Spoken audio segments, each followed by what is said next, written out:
ఎప్పుడో 2000 సంవత్సరాలకు ముందు ఆయన సిలువలో బలైపోతే, ఆయన రక్తం చిందిస్తే మన పాపం ఎలా పోతుంది? ఈరోజు చాలామంది అపార్థం చేసుకున్న వారు కూడా ఈ విషయాన్ని వ్యంగ్యంగా అడిగేవారు ఉన్నారు, వ్యంగ్యంగా ప్రశ్నించేవారు ఉన్నారు, తెలియక అమాయకంగా ప్రశ్నించేవారు ఉన్నారు.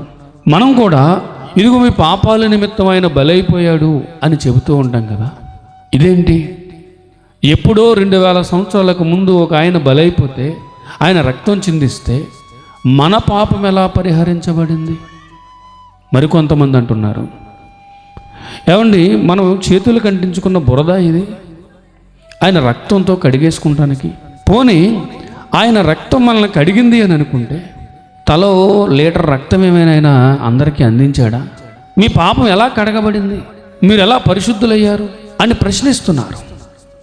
చాలా వ్యంగ్యంగా ఈరోజు ఈ మాటను గురించి ఎక్కువగా ప్రశ్నించడాన్ని కూడా మీరు చూసే ఉంటారు ఈ సోషల్ మీడియాలో. ఇప్పుడు మనం తీవ్రంగా ఆలోచిద్దాం.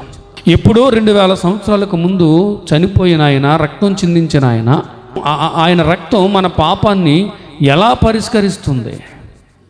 చాలా ఆలోచించాల్సిన విషయం ప్రేమ దేవుని వల్ల. ఒక జీవి తన ప్రాణాన్ని కోల్పోతుంటే మన పాపం ఎలా పరిష్కరించబడుతుంది? ఎంత సీరియస్గా ఆలోచించాల్సిన విషయం.